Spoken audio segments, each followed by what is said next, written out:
Bonjour Eric, comment tu vas? Bonjour Michel, bonjour à tous. Mais dis-moi, les ventelles, tu ne m'as pas montré comment tu les as façonnées. Il faut te dire que je les avais réalisées lors du courroyage initial en utilisant les excédents. Sur l'ensemble du projet, soit 12 portes, cela représente pas moins de 145 mètres linéaires finis, sans compter les chutes. Trop court, un défaut, et j'en passe. En tout cas, pas moins de 200 mètres. La fraise, pour les mortaises cotant à 8 mm de diamètre, j'ai calibré des lames à 7,6 pour faciliter leur emboîtement. Ouais, t'as joué au charlot, je vois. Pardon? Ben oui, du vrai travail à la chaîne, ton truc. Un demi-rond d'un côté, la coupe à 45 de l'autre, soit en tout un demi-kilomètre de profilage. T'as raison, impressionnant quand on y pense. Les joies de l'artisanat. Mais tout compte fait, ça te coûte moins cher que d'acheter une machine qui ne fait que ça. Au moins, tu ne deviens pas son esclave à la faire tourner pour payer les traites. Bon Eric, revenons au sujet s'il te plaît. Le client souhaite une finition bois naturelle. Je lui ai proposé l'application d'une céruse blanche. Bah, tu veux dire un carbonate de plomb? Mais c'est interdit cette saloperie. En effet, sauf l'expression communément employée pour désigner une technique décorative très ancienne qui consiste à appliquer une couleur sur un support bois en laissant apparaître les veines. De nombreuses alternatives existent dans le commerce. Pour ma part, j'apprécie la qualité d'Ibéron à la caséine. Dans notre cas, j'utilise une peinture d'impression glycéro que je dilue au Wild Spirit. Je l'applique au rouleau de mousse ou au spalter. J'attends quelques minutes que l'essence s'évapore, le pigment pénètre dans le bois et j'essuie avec un chiffon microfibre ou un vieux t-shirt en coton. L'absence d'eau évite que le fil du bois peluche. C'est facile à faire et tu maîtrises tes effets. Par contre, tu n'as pas cérusé les montants avant le montage. Surtout pas, car il y a toujours de petites reprises de surface ou d'arrasement. Il faut aussi pouvoir éliminer les imperfections ou les traces de colle. Dans ce cas, j'utilise une grosse lame de cutter comme racloir. Je trouve que c'est aussi efficace que la plaque d'acier traditionnelle et tu n'as pas besoin de lui relever le fil. En retournant la lame, le morphile se reconstitue lui-même. De plus, tu peux la cintrer selon les configurations de surface. Finition à la grille 120 et 180, puis la céruse blanche. Ah, j'ai compris pourquoi tu as badigeonné les ventelles avant. Eh oui, compte tenu de la complexité des surfaces, on évite les oublis et surtout les coulures. Et la face arrière, tu laisses comme ça? Non, souviens-toi qu'on avait prévu la pose d'une parclose. En fait, un champ plat de 4 mm collé une fois les ventelles en place. Oups, mais t'arrives à les calibrer si fin?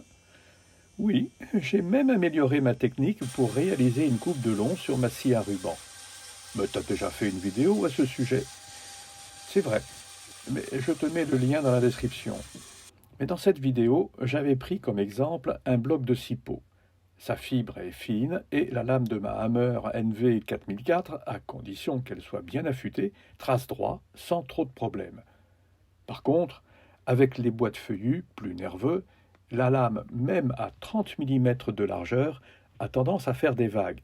Résultat, tu dois calibrer plus épais et de ce fait tu subis des pertes. Mais alors? Eh bien, j'ai eu l'idée de pratiquer en premier lieu un double passage à la scie à format sur une profondeur d'environ un tiers selon la taille du plateau. Bien entendu, il faut retirer le capot d'aspiration et descendre le couteau diviseur pour ne pas se retrouver bloqué. Et la sécurité, t'as déjà oublié ton accident? C'est clair qu'il faut redoubler d'attention, surtout en sortie, car la lame est complètement invisible. Bon, c'est astucieux ton truc. Et je suppose que tu finis au ruban? Tout juste. Selon le nombre de tranches que tu pourras faire, une passe à la rabot entre chaque coupe pour replaner le parement de référence. C'est comme ça que j'ai débité les lames d'éventail. Et les parcloses à 4 mm, t'as procédé pareil? Oui, j'ai tranché à environ 7 mm, puis raboté à 4 finis. Bon, si fin. Il faut dire que je suis au maximum de la rabot. Grâce à son arbre hélicoïdal, j'ai un minimum de talonnage. Et si ça broute, compte tenu de la faible épaisseur du bois, c'est que tu as présenté à contresens du fil. Bah, ta bête, elle n'aurait pas plutôt besoin d'un bon affûtage? Non, Eric. Sur la A41, les plaquettes remplacent les fers. Pas d'affûtage. Tu les tournes d'un quart de tour. Tout dépend du bois que tu lui donnes à manger, bien sûr. Un teck, un iroko, un yangon sont des bois durs et siliceux. Mais le chêne, le noyer, le cipeau et autres feuillus courants émoussent nettement moins les tranchants. Tu me croiras si tu veux, mais ça fait 2 ans que je les ai placés et je ne les ai tournés que 2 fois. Et ces parcloses, comment tu vas les poser à la colle blanche? Surtout pas, Eric. La vinylique prend mal en raison de la couche d'impression qui joue un rôle de bouche-port. De plus, son humidité provoque un phénomène de tuilage du bois. Il faudrait une mise en œuvre impressionnante de serre-joint ou bien une mise sous vide. Mais ça, je n'ai pas. Et alors, tu fais comment? Petit retour en arrière. Aux Beaux-Arts, j'étais le champion de la colle néoprène. On m'avait même surnommé Patex. J'ose espérer que c'était pour mes collages de grandes photos sur carton. À l'époque, il n'y avait que la liquide. Aujourd'hui, la formule en gel facilite l'application.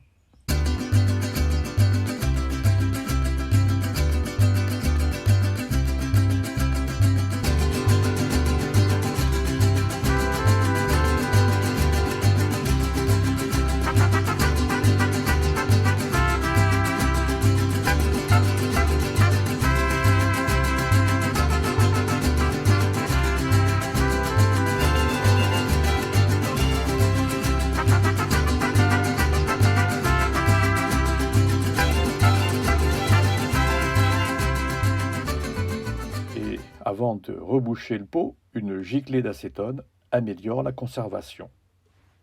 En finition, t'as prévu un vernis, je crois.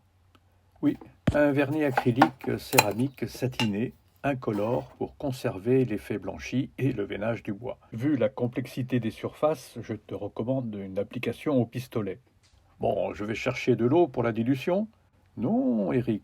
Du temps où je faisais des illustrations à l'aérographe, j'utilisais des peintures acryliques en tube.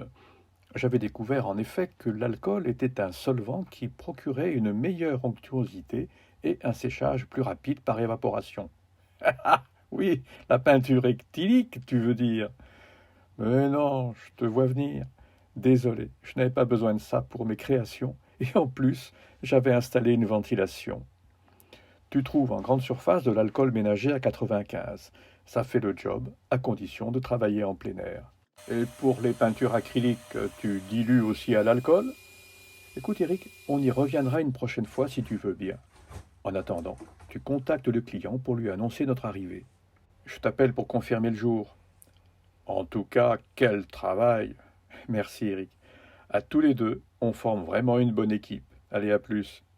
Salut Michel. Salut à tous.